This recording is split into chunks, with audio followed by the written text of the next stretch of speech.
በቃልና በመጽሐፍ የተማራችሁትን ወግ ያዙ። ያ ወግ እግዚአብሔር ነው። ምንድነው ያ ወግ እግዚአብሔር ማለት ነው? ስለ እግዚአብሔር የተማራችሁትን የእግዚአብሔርን መጽሐፍት፣ የእግዚአብሔርን ሕግ፣ የእግዚአብሔርን ሃይማኖት፣ አኗኗር፣ ስርዓተ አምልኮ በሙሉ በቃልና በመጽሐፍ ያስተማርናችሁን ያዙ። ኦርቶዶክስ ተዋሕዶ ቤተክርስቲያን ወግ አላት፣ ስርዓት አላት። ወግ አላት፣ ስርዓት አላት። ያ ወግ ተመልከቱ። የጋብቻ ወግ አላት፣ የምንኩስና ወግ አላት፣ የክህነት ወግ አላት፣ የአነዋወር ወግ አላት፣ የአለባበስ ወግ አላት፣ የአነጋገር ወግ አላት። ሁሉ ነገር ወግ አለው። በወግ የሚሆን ነው። በወግ የሚኖር በወግ ዕቃውን በወጉ አድርጉት ይላሉ አባቶቻችን። በስርዓቱ አስቀምጡት ማለት ነው። ሁሉም ወግ አለው። የኛ የጋብቻው ወጉ ለብቻው፣ የክህነቱ ወግ ለብቻው፣ የምንኩስና ወግ ለብቻው ራሱን የቻለ፣ የብሕትውና ወግ ለብቻው፣ የቁርባን ወግ ለብቻው፣ የቅዳሴው ወግ ለብቻው። ይሄ ሁሉ ወግ አለው። ይሄንን ወግ ያዙት። የነገረ ቅዱሳኑ ወግ ለብቻው፣ የታቦቱ ወግ ለብቻው፣ ስርዓተ ፍታቱ ወግ ለብቻው፣ እመቤታችንን ማክበር ለብቻው፣ እግዚአብሔርን ማክበር ሌላ። እነዚህ ሁሉ ወጎች ናቸው። ይሄ ወግ ነው። ይሄንን ወግ የያዛችሁ እንደሆነ በወጉ የተከናወናችሁ የእግዚአብሔር አካላት ትሆናላችሁ። ይሄ ቅዱስ ይሄንን ቅዱስ እኛ የሰጠናችሁን ነው የሚለው፣ ያስተላለፍንላችሁን፣ በቃል የነገሯችሁን፣ በመጽሐፍ ያስተማሯችሁን ወግ ያዙ። ይህ ወግ እግዚአብሔር ነው ማለት የቤተ ክርስቲያን ወጓ ከእግዚአብሔር የተገኘ ነው ይላል። በቃልና በመጽሐፍ ይላል። በቃልና በመጽሐፍ ማለት ማለት ነው የቤተ ክርስቲያን ስርዓተ አምልኮ ተመልከቱ፣ ልብ ብላችሁ ስሙ። የቤተ ክርስቲያን ስርዓተ አምልኮ፣ ስርዓተ ቅዳሴ፣ ስርዓተ ቁርባን፣ ስርዓተ ተክሊል፣ ስርዓተ ፍታት፣ ስርዓተ ምንኩስና፣ ስርዓተ ክህነት፣ ስርዓተ ንስሐ፣ የቤተ ክርስቲያን ጵጵስና፣ ስርዓተ ሲኖዶስ፣ እንዲህ ያለው ክህነት ሁሉ የእግዚአብሔር ወግ ነው። የእግዚአብሔር ወግ ነው። በምን የመጣ ሊሆን ይችላል? አንዳንዱ በመጽሐፍ አንዳንዱ በቃል የመጣ ነው። አንዳንዱ በመጽሐፍ አንዳንዱ በቃል የመጣ ነው። በመጽሐፍም በቃልም የተነገረውን ደግሞ ያዙ ብሎናል ቅዱስ ጳውሎስ። እግዚአብሔር ራሱ ጌታችን ኢየሱስ ክርስቶስ ልብ ብላችሁ ስሙ። ጌታችን መድኃኒታችን ኢየሱስ ክርስቶስ ራሱ ሁሉን በመጽሐፍ አላጻፈም። ይሄ ምን ይባላል? ቅዱስ ትውፊት ወይም ሆሊ ትራዲሽን ይባላል። እስቲ ቅዱስ ትውፊት በሉ። ቅዱስ ትውፊት በሉ እንጂ ቅዱስ ትውፊት በሉ።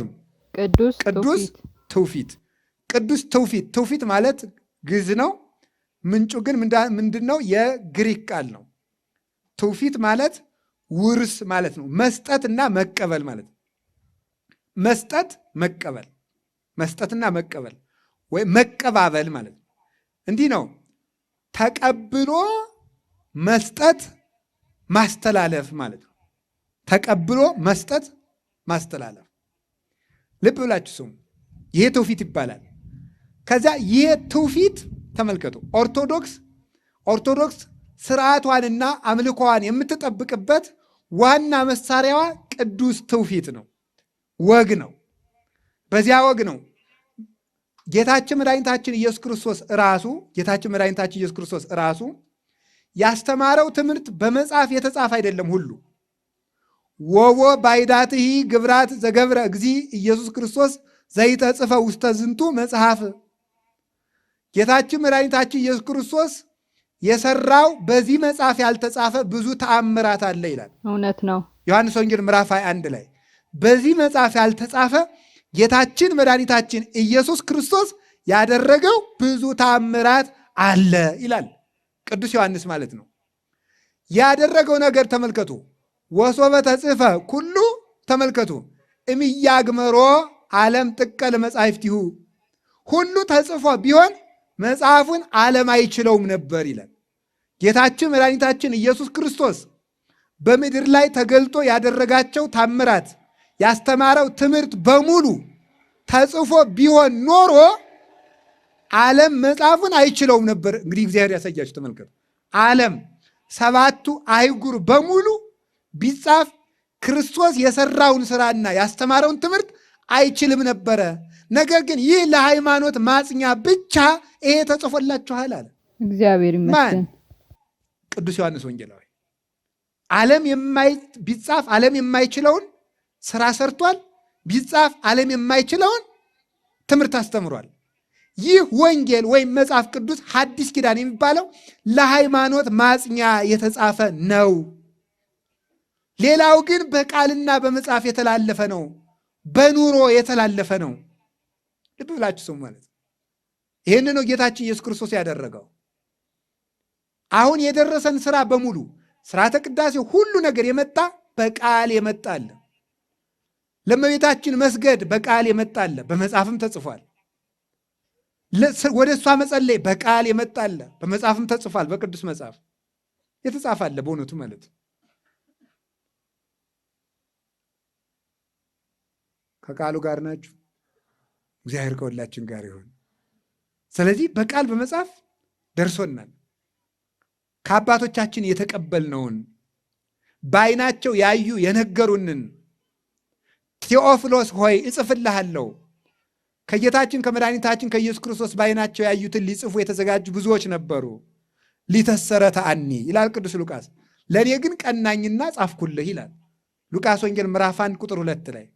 እኔ ቀናኝ አባቶቻችን የነገሩንን ክርስቶስ ሲነሳ አየነው፣ ሲያቆርብ አየነው፣ ክህነት ሲሰጥ አየነው፣ ሲያስተምር አየነው፣ ሲሞት አየነው፣ ሲነሳ አየነው ብለው የነገሩንን የተቀበልኩትን እጽፍልሃለሁ አለ።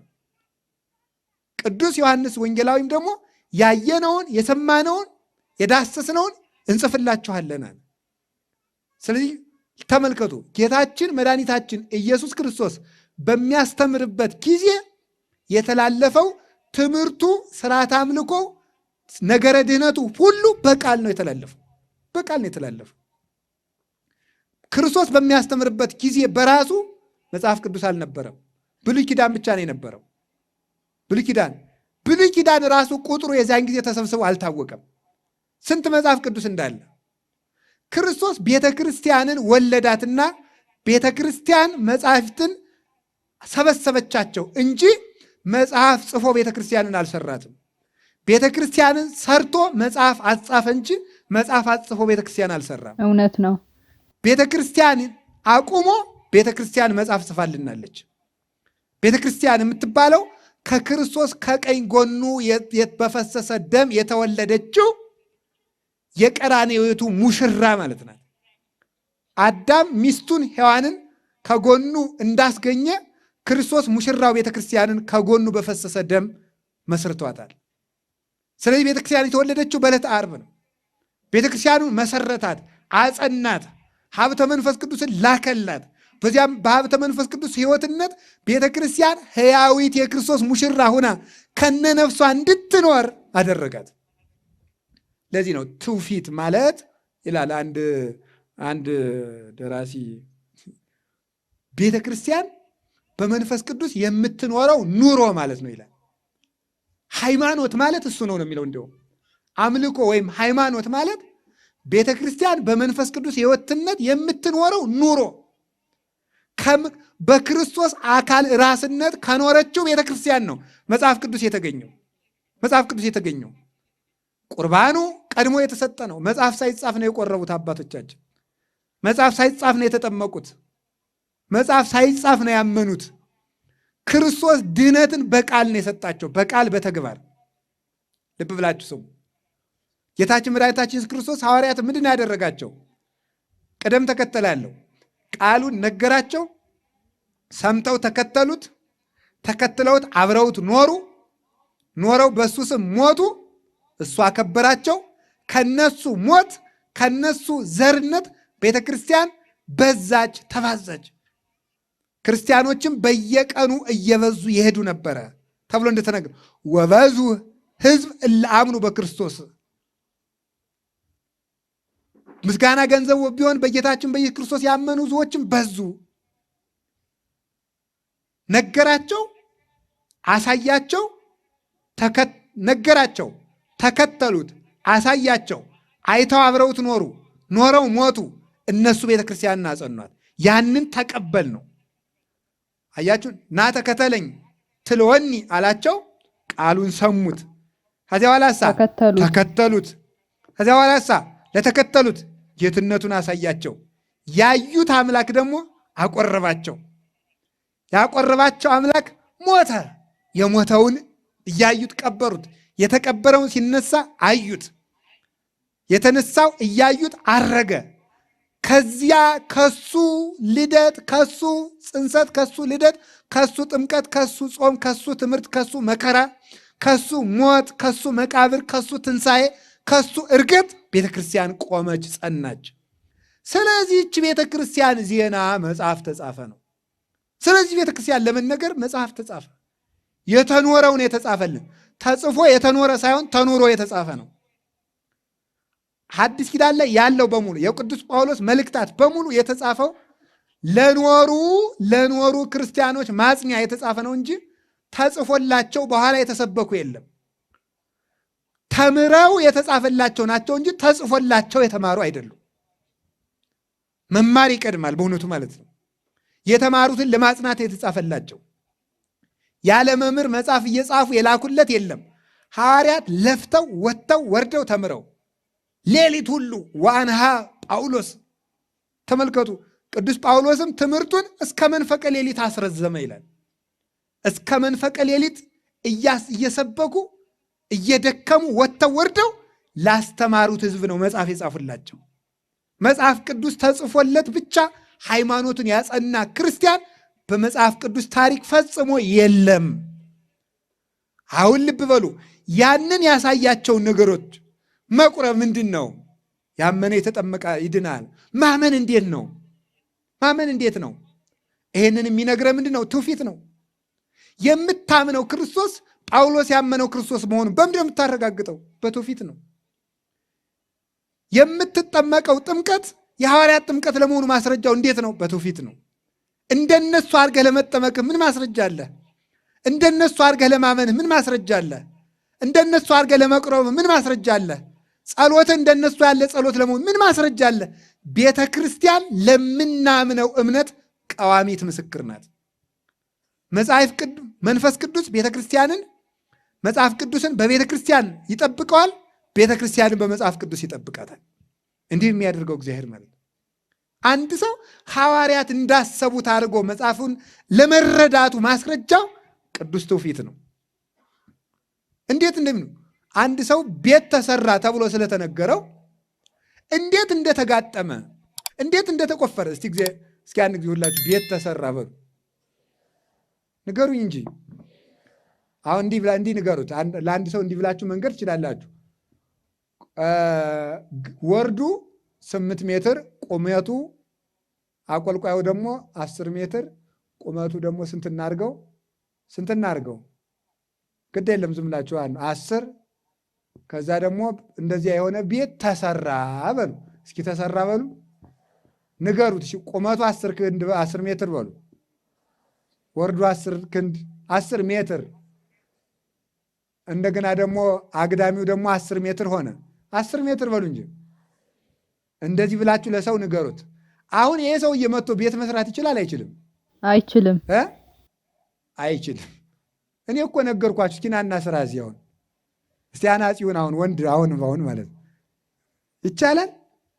እንዴት እንደሚገጣጠም ከሚገጥም ሰው ጋር ማየት አለብህ ማለት ነው። እውነት ነው። እንዴት እንደሚገጣጠም አብረህ ማየት አለብህ ማለት ነው። ሰውየው እሺ ከቻይና አንስቶ እስከ ሩሲያ ድረስ መርከብ ነዳ። መርከቡን የነዳው በውስጥ ሆኖ እንዲህ አድርጎ ነው። መንዳት ትችላላችሁ? አንችልም። በሉ ንገሩ እንጂ። አንችልም። እሺ እንንገራቸው። አንድ ሰውዬ የመኪና መሪ ይዞ 4ኛ ማርሽ አድርጎ ሰምቼ ነው እንጂ አላውቀውም እኮ እንደዚህ አድርጎ በፍጥነት መኪና ነዳ። ሰምታችኋል? አልሰማችሁም? እንዲህ ብዬ መጽሐፍ ጻፍኩላችሁ። አሁን መኪና መንዳት ቻላችሁ አልቻላችሁም? እስኪ ንገሩኝ። አልቻልንም። በሉ ንገሩኝ እንጂ። አልቻልንም። አንድ ሰውዬ አንድ አሞራ እየሮጠ ሲሄድ ድንገት በርከክ ብሎ አሞራውን በሰማይ ላይ በጥይት መታው። ሰማችሁ? ተኩስሳ ቻላችሁ? ትችላላችሁ? አትችሉም? አንችልም። እንዴት እንደሚደረግ ከሚያደርግ ሰው ጋር መዋል ያስፈልጋል። መጽሐፍ ቅዱስ ተጽፏል። መጽሐፍ ቅዱስ እንዴት እንደሚተገበር ያወቅነው በምንድን ነው? በቃልና በኑሮ በመጣው በቤተ ክርስቲያን ሰንሰለት ነው ማለት ነው። ቤተ ክርስቲያን መጽሐፍ ቅዱስ የሚታወቅባት የምስጢር ቤት ናት ማለት። ያለ ቤተ ክርስቲያን መጽሐፍ ቅዱስን ማወቅ አይቻልም፣ አይቻልም። ያለ ቤተ ክርስቲያን መጽሐፍ ቅዱስን መስበክ ስለዚህ ኢየሱስ ያድናል ትላለህ፣ ምን አድርገህ እንደሚያድን አታውቅም። እንዴት እንደሚያድን አብረውት የኖሩትን ቅዱሳን የሐዋርያትን ቤተ ክርስቲያን ትታታልና። ክርስቶስ የሕይወት እንጀራ ነው ትላለህ፣ እንዴት እንደሚቆረብ ግን አታውቅም። ስለዚህ ስብከት ሁሉ ተረት ነው ማለት ነው። የእግዚአብሔርን ወግ ያልያዘ የዲያብሎስ ተረት፣ የአጋንንት ትምህርት፣ ጉሳተ ልብ፣ የልብ ቅርሻት፣ በአፍ ብቻ የሚነገር ውሸት ነው። የውሸት ስብስብ ነው። እኛ በሐዲስ ኪዳን የኢየሱስ ክርስቶስ ካህናት ነን። ክህነት እንዴት እንደሚሰጥ አታውቅም። ስለማታውቅም የለም። እንዴት እንደሚደረግ አያውቅም። እጠመቃለሁ ትላለህ፣ በምን እንደምትጠመቅ አታውቅም። አንዳንዱ በኢየሱስ ስም ዝም እየተጠምቅ ያለ ይላል። እንደው አይደረስ እኮ ነው፣ ልብ ወለድ እኮ ነው። በዚህ ዘመን የእነ ሐዲስ ዓለማየሁ ልብ ወለድ መቀመጥ አለበት። እነ ገሌ እነ ፍቅር እስከ መቃብር አርፈው ቢቀመጡ ይሻላል። ምክንያቱም ልብ ወለድ የሚደርሱ ፓስተሮች ስለመጡልን ማለት ነው። ስብከታቸው ልብ ወለድ የሆነ ማለት ነው፣ ወሬ የሆነ ማለት ነው። ኢየሱስ ያድናል ይላል፣ የሚያድነውን ሥጋው ደሙን አይቀበልም። ኢየሱስ ያድናል ይላል፣ በሐዋርያት በሚያድን ጥምቀት አይጠመቅም። ኢየሱስ ያድናል ይላል፣ ሐዋርያት እጅ እየጫኑ በሰጡት ክህነት አይጠመቅም። ኢየሱስ ያድናል ይላል፣ ክርስቶስ ኢየሱስ በመሰረታት ቤተክርስቲያን አይኖርም። የሐዋርያት በቃል የመጣውን ወግ አይኖርም። ሲኖዶሳቸውን አያውቅም። ታሪክን ተረት ይላል፣ ስርዓትን ተረት ይላል፣ ገድለ ቅዱሳንን ተረት ይላል፣ ታምራቱን ተረት ይላል፣ ክብረ ቅዱሳንን ይንቃል። ለማርያም መስገድ ጣዖት ነው ይላል። እሱ ሕዝብ አንበርክኮ ሰዎችን አስተኝቶ በቆዳ ጫማ ሲረግጣቸው ይውላል። ለእሱ መስገድ ግን ጥሩ ነው አይደል? ጥሩ ነው። ገምድል ደረስ ካለ ፈትት ለምንድን ነው አይደርስኩ ነው። ለራስ ሲቆርሱ አያሰንሱ። የገዛ ፊቱን በሶፍት ጠርጎ ይህንም ብላው ትጸድቃለህ ብሎ ኢየሱስ ነው ያለኝ ብሎ ያበላል። የድንግል ማርያምን ስዕል ስንተሻሸትበት ጣዖት ነው ይላል። አየው ተረት ማለት ይሄ ነው። ልብ ወለድ ማለት ቀልድ ማለት ነው። ሕይወት የሌለበት ኑሮ ማለት ነው። ቀልድ ማለት ይሄ ነው፣ የሚቀለድበት ማለት ነው። አይጣ ላይ ድረስ እኮ ነው በእውነቱ ማለት ነው። እውነት ነው። አይጣ ላይ ድረስ እኮ ነው። ቤተ ክርስቲያን ውስጥ ያለውን ጸበል፣ ሐዋርያት የቀደሱትን ውሃ፣ ቅዱሳን ሐዋርያት በጸበል ሰው እንዲጠመቅ የሰሩትን ሁሉ ጌታችን ኢየሱስ ክርስቶስ ምራቅን ትፍ ብሎ ፈጉሶ እውር እንዳበራ የተጻፈውን ትውፊት ተረት ነው ይሉታል። ነገር ግን ከአሜሪካ፣ ከአረብ፣ ከአውሮፓ ብዙ የዋሃን እህቶቻችን ሲደክሙበት የነበረውን ብር ፓስተር ገሌ እንዲህ ከሚባል ሆቴል ይገኛል ሆሊ ወተር ይሰጣቸዋል ተብሎ 20 ሺህ 10 ሺህ $10 ሰጥተው ውሃ ስሙን ቀይሮ ዞ ሄዳል። ሆሊ ወተር አይ ድረስ ነው። ሰው ጎበዝ አብዷል እኮ ሰው አብዷል። ማበዲህ እኮ ማለት ነው። ተረት እስኪ ተረት በሉ ምን ቤቴ ተረት ወለ መሐድም ተቤራት ሰብህዮ ቅዱስ ጳውሎስ ያለ የባልቴቶችን ተረት ተወው ነው የሚለው እኮ። በሞት ይበሉ የባልቴቶችን ተረት በሉ ተው የባልቴቶችን ተረት በቃ የባልቴት ተረት እኮ። ባልቴቶች ሲደክማቸው ዶሮ እንዲህ ነበረ እንደሚሉት መጸለይ ሲደክመው ጊዜ እንዲህ ነበረ ይላል። ዝም ብሎ ወጥቶ እንዳይጾም እንዳይሰግድ ማለት ነው። አየህ ተረት ማለት እውነትነት የሌለው ተግባር የሌለው ክርስትና ማለት ነው። ስለ ቁርባን የሚሰብከውን መጽሐፍ ቅዱስ ተሸክሞታል፣ አይቆርብም። ስለ ጥምቀት አይጠመቅም፣ ክህነትን ክዷል። ሁሉንም የጳውሎስን ወግ ክዷል። እኛ በቃልም በመጽሐፍም ያስተማርናችሁን ወግ ያዙ አለ። ስርዓተ ቤተ ክርስቲያኑን በቃል እየሰሩ በኑሮ እያሳዩን ሄዱ። አያችሁ እንዲህ ያደረገ ክርስቶስ በቃል አስተማረ፣ በኑሮ አሳየ፣ ቤተ ክርስቲያንን ሰጥቶ ሄደ። ሐዋርያት ተቀበሏት፣ ለደቀ መዛሙርቶቻቸው አስረከቡ። አበው ተረከቧት፣ ቤተክርስቲያንን የያዝናት ማለት። ይሄ ግን ምንም ኑሮ የሌለው ማለት አፍ ብቻ። አኮ በአጽምዖቱ ዘትጸድቁ አላ በገቢሮቱ። ቅዱስ ጳውሎስ ቃሉን ስለሰማችሁ ብቻ የምትድኑ አይምሰላችሁ፣ ስለሰራችሁት ነው እንጂ። ይህ እኮ ከአህያ እኮ አይሻልም። አህያን ከአዲስ አበባ እዚህ መጽሐፍ ቅዱስ ጭራችኋት ነው ትቆርባለች ወይ ምንም ቡፍ እያለች ተጭና መምጣት ነው። መጽሐፍ ቅዱስ ግን ትጫናለች። አህያ ይሄ ነው በቃ። አትጫን፣ አትቆርብ፣ አትጸልይ፣ አትሰግድ። አህያ ግን መጽሐፍ ቅዱስ ትጫናለች።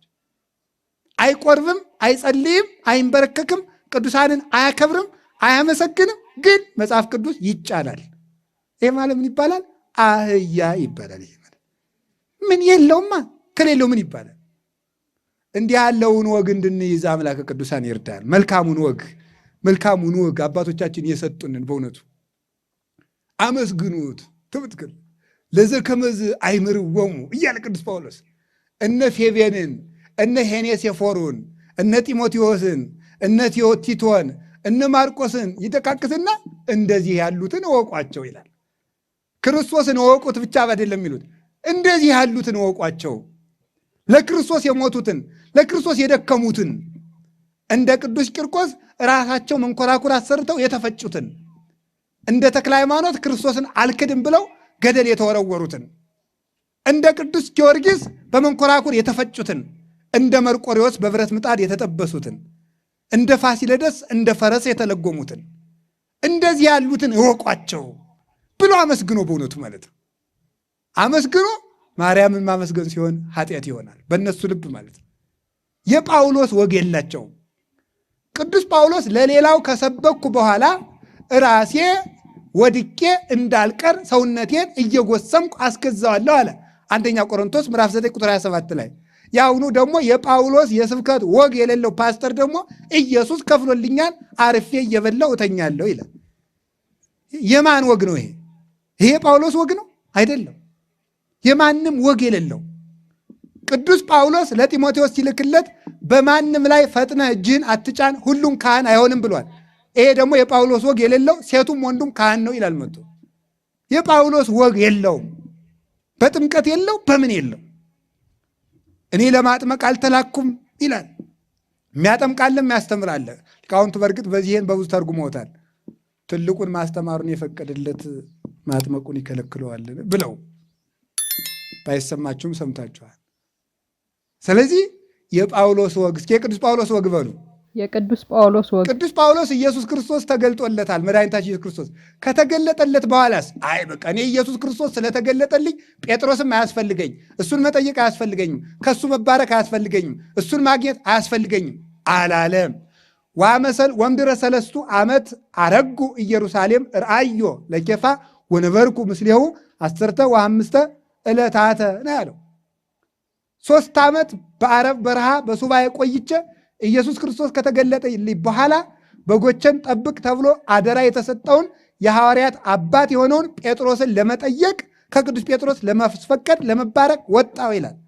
ክርስቶስ ተገልጦለት፣ የአሁኖቹ ደግሞ ኢየሱስ ክርስቶስ ተገልጦልኛል፣ ጳጳስ አያስፈልገኝም፣ ፓትርያርክ አያስፈልገኝም የሚሉ እነዚህ ናቸው የሐዋርያት ወግ የሌላቸው። ቅዱስ ጳውሎስ ሁላችንም ከአንድ ህብስት እንቀበላለን፣ አንድ ቅዱስ ሥጋውን አንድ ክቡር ደሙን እንቀበላለን ብሎ ተናግሯል። ቁርባን የላቸውም የጳውሎስ ወግ የሌላቸው።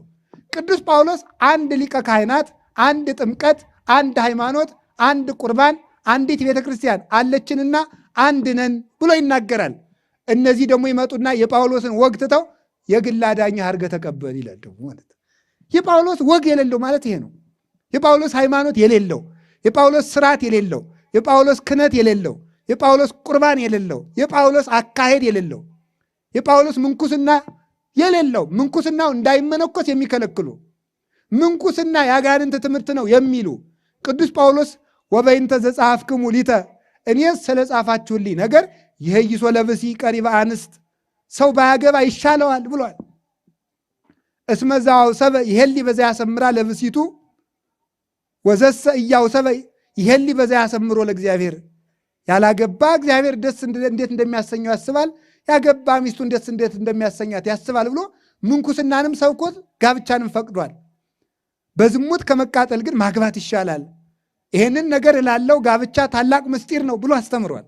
ስለ ክርስቶስና ስለ ቤተ ክርስቲያን እላለው ብሎ ተናግሯል። ሁሉንም ሰብኳል። ጋብቻውን ይመጡና የጳውሎስን ወግ ትተው ጋብቻውንም አያከብሩትም፣ በስርዓት አይፈጽሙትም፣ ተዋሂዶ የለውም፣ ቁርባን የለውም። ምንኩስናውንም አስቀድመው ይነቅፉታል። ነገረ ቅዱሳን ይሰብካሉ። በመጨረሻው ዘመን ሰዎች ምስጋና የሌላቸው ይሆናሉ ብሎ ቅዱስ ጳውሎስ ተናግሮ ነበረ።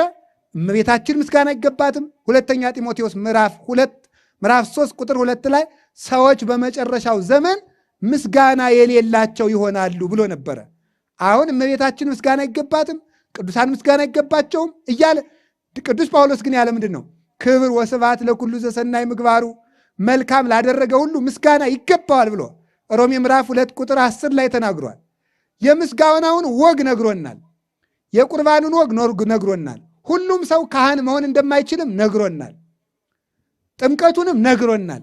ነገረ ክርስቶስንም ነግሮናል። ይሄን ሁሉ ነግሮን የጳውሎስ ወግ የሌላቸው መጥተዋልና ቅዱሱን ወግ እንድንይዝ አምላከ ቅዱሳን ይርዳን። አሜን። እኛ ግን ጋብቻችንም ወግ አለው። እስቲ ወግ አለው በሉ።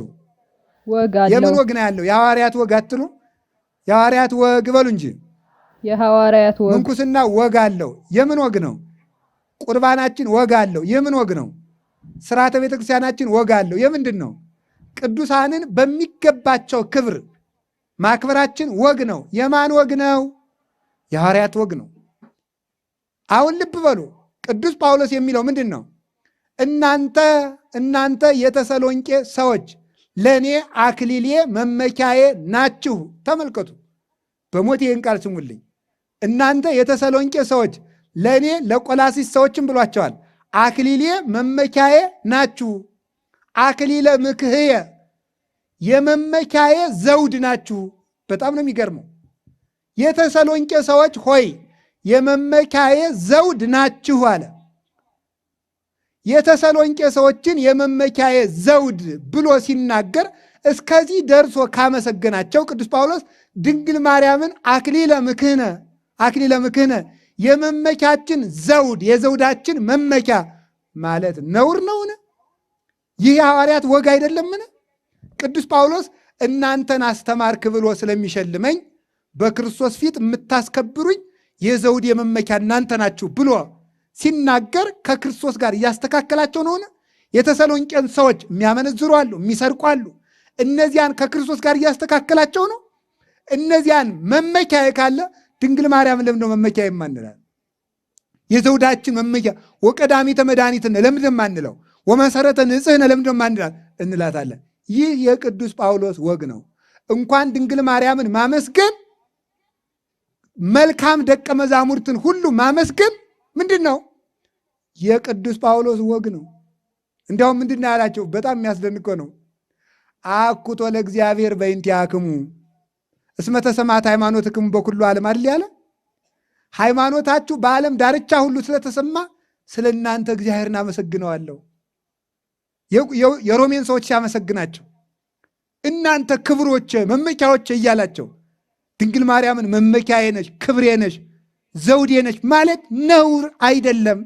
ይልቁን ይሄንን አለማድረግ ተረት ነው፣ ቀልድ ነው። ይሄ ለተሾመ ሁሉ ተገዙ ብሎ ክርስቶስ ቅዱስ ተናግሮ ለእናቱ አልገዛም ማለት ተረት ነው፣ ጠማማ ነው። ይሄንን ነው የሐዋርያትን ወግ ያዙ። መጽሐፍ ቅዱስ ላይ ተጽፏል ይላል።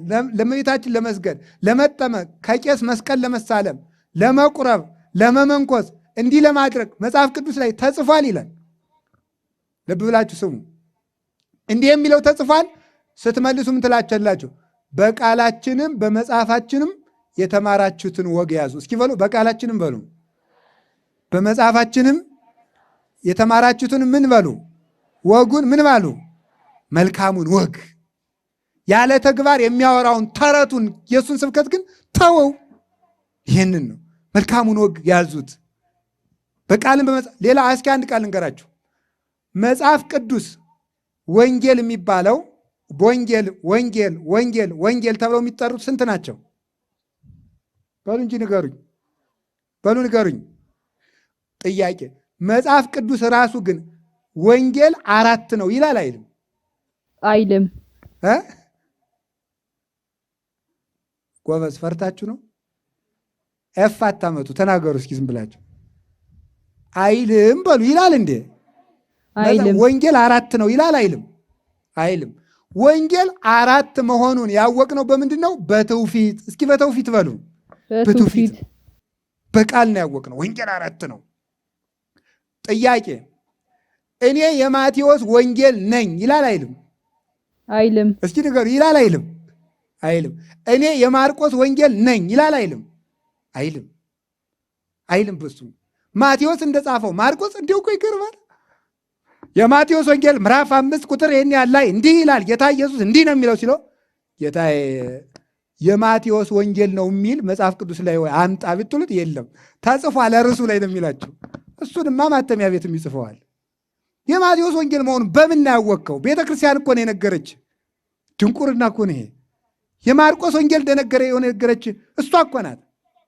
ወንጌላቱ ራሱ እንደሚስማሙ ያወቅናቸው እኮ በትውፊት ነው። አንድ ወንጌል ወጣ፣ አንድ ወንጌል ገባ፣ አንድ ወንጌል 3፣ አንድ ወንጌል 1 እያለ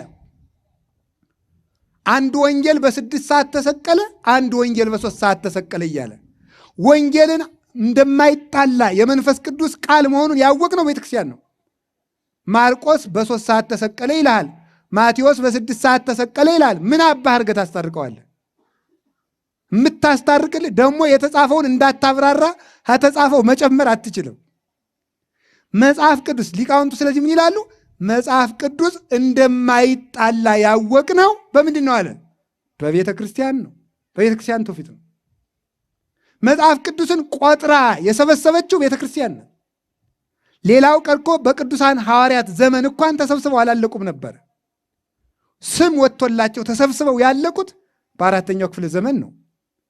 መጽሐፍ ቅዱስ የሆነው ግን በተለያየ ዘመን ተጽፈው ሳይጣሉ ታርቀው አለ ይልሃል። ቤተ ክርስቲያን የመጣህ እንደሆነ 3 ሰዓት ተሰቀለ አለ፣ በ3 ሰዓት ይሙት በቃ ፈርደውበታልና የፈረዱበት ሰው ከሞተ ይቆጠራልና ብሎ ይነግርሃል። 6 ሰዓት ተሰቀለ አለ፣ ተፈጽሟልና አንድ ሰው የሞት ፍርድ ከተፈረደበት በኋላ እንደ ሞት እንደሚቆጥሩት 3 ሰዓት ላይ ጲላጦስ ፈርዶበታልና 3 ሰዓት ተሰቀለ አለ ብሎ የሚያስታርቅልህ ቤተ ክርስቲያን ነው። ስለዚህ ወንጌልን መጽሐፍ ቅዱስን ራሱ ቆጥረን ያወቅነው በቅድስት ቤተ ክርስቲያን ናት። እና ቤተ ክርስቲያን የድህነት፣ የአምልኮ፣ የሃይማኖት፣ የስርዓት፣ የቀኖና፣ የቅድስና ሁሉ መሰረትና መዳረሻ ናት በእውነቱ ማለት ነው። ከዚች ቤተ ክርስቲያን ውስጥ የሚጠቀስ ጥቅስ ሁሉ ውሸት ነው። በምን አገኘው? መጽሐፍ ቅዱስ እዚህ ማን ያመጣለ? ጳውሎስ አምጥቶ እንካ መጽሐፍ ቅዱስ ብሎሃል? ቅዱስ ጴጥሮስ አምጥቶ ሰጥቶሃል? ያዕቆብ አምጥቶ አቀብሎሃል? የሰጠች ቤተ ክርስቲያን ናት። ባለቤቷም እሷ ናት፣ የምትጠየቅም እሷ ናት።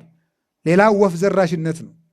ስለዚህ አበው ያስተማሩትን በዓይን ያልታየ ያልተመሰከረ፣ በኑሮ ያልተኖረ፣ በጆሮ ያልተሰማ እውነት ተረት ይባላል። አባቶቻችን በጆሮአቸው ሰምተው በዓይናቸው አይተው በኑሮ ኑረው ቆርበው ቁርባኑን ሰጡን፣ አቆረቡን። ተጠምቀው አጠመቁን፣ ተክነው ካህኑን ሰጡን፣ ክህነቱን ሰጡን። በስርዓት ኑረው ስርዓት ሰጡን። ሰጥተውን ብቻ አይቀርም፣ ገስጽዎሙ ለእለ ያሐውሩ እንበለ ስርዓት። ያለ ስርዓት የሚሄዱትን ውቀሷቸው አለ ቅዱስ ጳውሎስ። ውቀሷቸው። አንደኛ ተሰሎንቄ ምዕራፍ 5 ቁጥር 17 ላይ ያለ ስርዓት የሚሄዱትን ውቀሷቸው አሉ። ተጋድለው ተጋደሉ አሉ። ጾመው ጾሙ አሉ። ጸልየው ጸልዩ አሉ።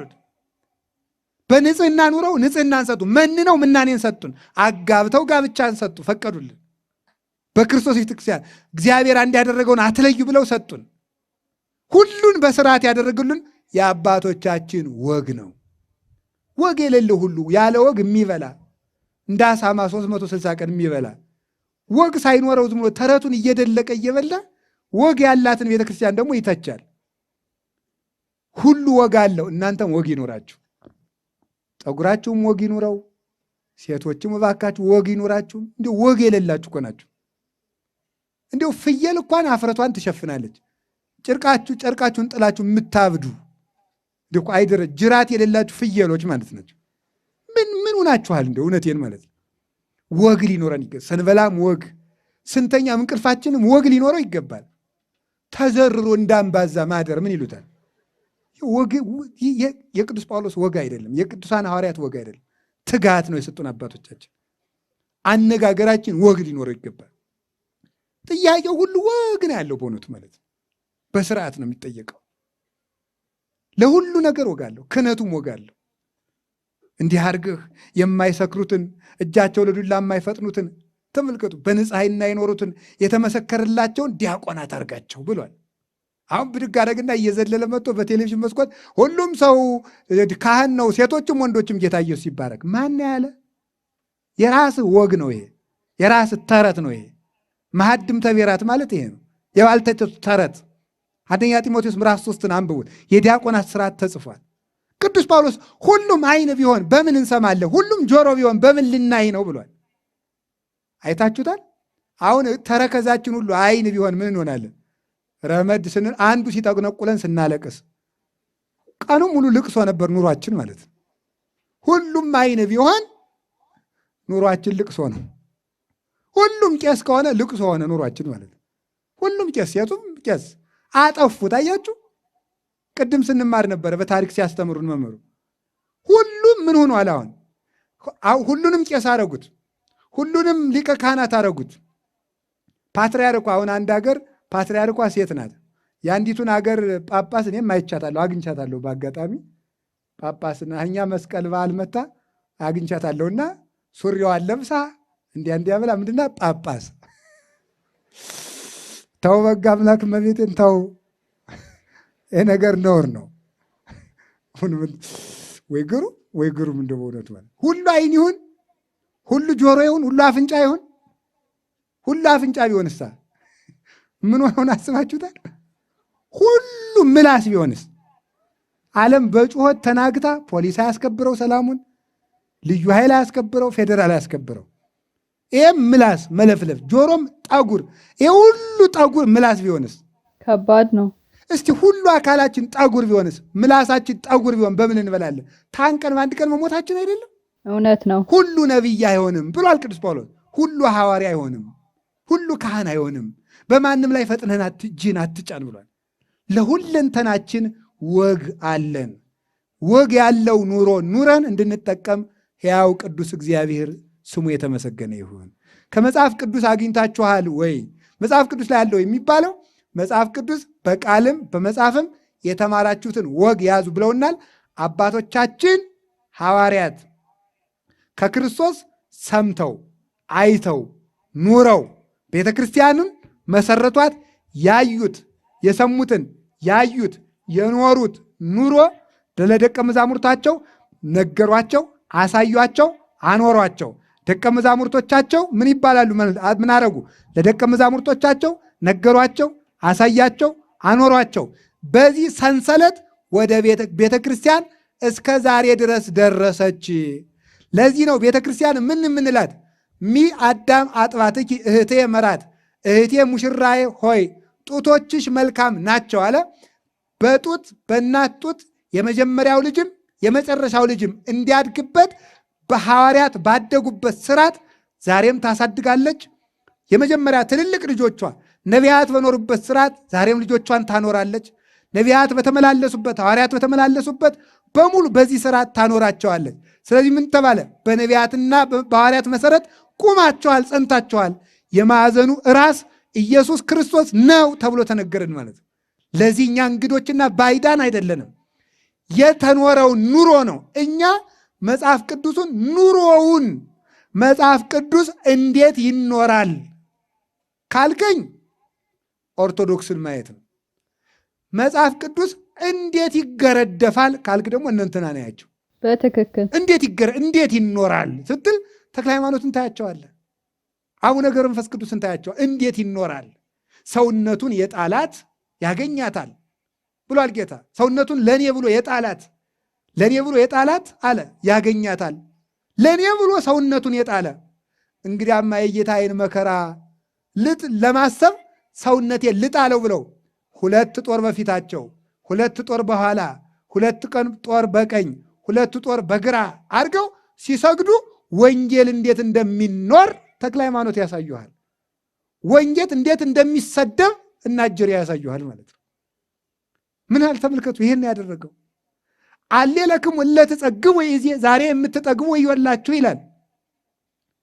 ኋላ ትራባላችሁና ይሄንን ብለው 40 ቀን ሙሉ እህል ሳይቀምሱ የጾሞትን ተክለ ሃይማኖትን ስታይ ወንጌል እንዴት እንደሚኖር ከነሱ ታያለ።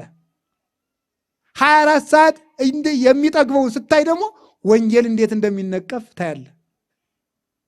ትውት ሲሆኑ በእውነቱ ማለት ነው አባታችን አቡነ ተክለ ሃይማኖት ትውት ሲሆኑ ታያቸዋላችሁ።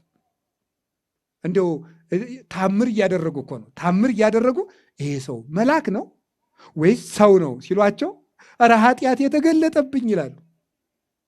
ወይ ታምር ማድረጋቸው ሲገለጥባቸው ኃጢአት የተገለጠብኝ ይላሉ። ምን አደረገ መድኃኔዓለም? ምን አለ? መልካም ነገር ሰርታችሁ ከጨረሳችሁ በኋላ አግብርትን ጽሯን ነህ በሉ፣ የማንጠቅም ባሪያዎች ነን በሏል። መልካም አድርገው ታምር አድርገው ሙት አስነስተው አቡነ ተክለ ሃይማኖት የማልጠቅም ባሪያ ነኝ ይላል አሉ። ታምር አድርገው ውሸቱን እየለፈለፈ የማይጨበጥ ተስፋ የሚሰጠው ሰውዬ ደግሞ ምን ይላል? ደግሞ ወንጌልን ሲሰድበው ደግሞ እኔ ታምር አደርጋለሁ፣ ጌታ ኢየሱስ በዚህ ቀን እንዲሁን ብሎኛል፣ ዝናብ አዘንባለሁ ብሏል። በ2000 ዓመት ፓርላማ ላይ ሲደረግ የሰማውን በዚህ 2 ወር ውስጥ መንግስት እንዲህ ያለ ወታደር በቀኝ በኩል ያሰማራል። ከፓርላማ የሰማውን ማለት ነው። እንዲሁ ያወራን ወንጌል እንዴት እንደሚሰደብ የሚያሳዩ እነዚህ ናቸው። ወንጌል እንዴት እንደሚነቀፍ በዚህ ዘመን አይተናል። እንዴት እንደሚኖር በአባቶቻችን ዘመን አይተናል። አባቶቻችን የወንጌልን ኑሮ ያሳዩን ናቸው። ቤታቸውን ዘግተው የእናት አባታቸውን ቤት ዘግተው አቤቱ ፈጣሪ ኢየሱስ ክርስቶስ ሆይ ገንዘባቸውን በሙሉ ለድሃ ሰጥተው የተክለ ሃይማኖትን ገድል ተመልከቱት። የእናት አባታቸውን ገንዘብ በሙሉ ለድሃ ሰጥተው እኔ የእናት አባቴን ቤት ሳልዘጋው እመጣለሁ። ገንዘቡን ሰጥተው ለድሃ ጨርሰው የእናት አባቴን ቤት ሳልዘጋው እመጣለሁ፣ ፈጣሪ ኢየሱስ ክርስቶስ ሆይ የሰማይ ቤት ግን ከፍተህ ቆየኝ እያሉ ሲወጡ ሁሉን ሽጠህ ተከተለኝ ያለውን ወንጌል ያስነብቡናል። ድሆችን እያታለሉ ለራሳቸው ቤትን እየሰሩ የሚቀማጠሉ ሐሰተኛ መምህራን ደግሞ ወንጌል እንዴት እንደሚሰደብ አጽራረ ክርስቶስ እንደሆኑ በደንብ ያሳዩናል። በትክክል እለ ከርሶሙ ያመልኩ አምላክ ሆዳቸው አምላክ የሆነ ሐሳባቸው ምድራዊ የሆነ ነውር ክብር ነውር የሚሆንባቸው እሊህ ናቸው። የወንጌል ጠላት የመስቀል ጠላት መጨረሻቸው ጥፋት ነው ብሎ የተናገረው ማለት ነው። ለመስቀል የኖሩ ስለዚህ የአባቶቻችን የጸሎት ወግ፣ የትሕትና ወግ፣ የቅዳሴ ወግ፣ የዚህ ሁሉ ወግ ሁሉ ይዘን በቃልም በመጽሐፍም ሐዋርያት በሲኖዶሳቸው በጉባኤያት 318ቱ ሊቃውንት በኒቅያ 150 ሊቃውንት በቁስጥንጥንያ 200 ሊቃውንት በኤፌሶን 600 ሊቃውንት በሎዶቅያ እየተሰበሰቡ ሌሎችም ሊቃውንት በግርንግሪያ እየተሰበሰቡ የሰጡንን የአባቶቻችን የቃልም የመጽሐፍም የእግዚአብሔር ወግ ይዘን እንኖራለን። ወያስተፍስሕክሙ ልበክሙ እግዚአብሔር በፍስሐ ዘላለም እግዚአብሔር በማይቋረጥ ደስታ በልጅነት ያክበራችሁ።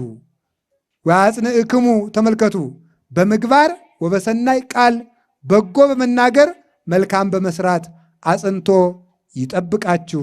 ወስብሐት ለእግዚአብሔር። ይቆየን።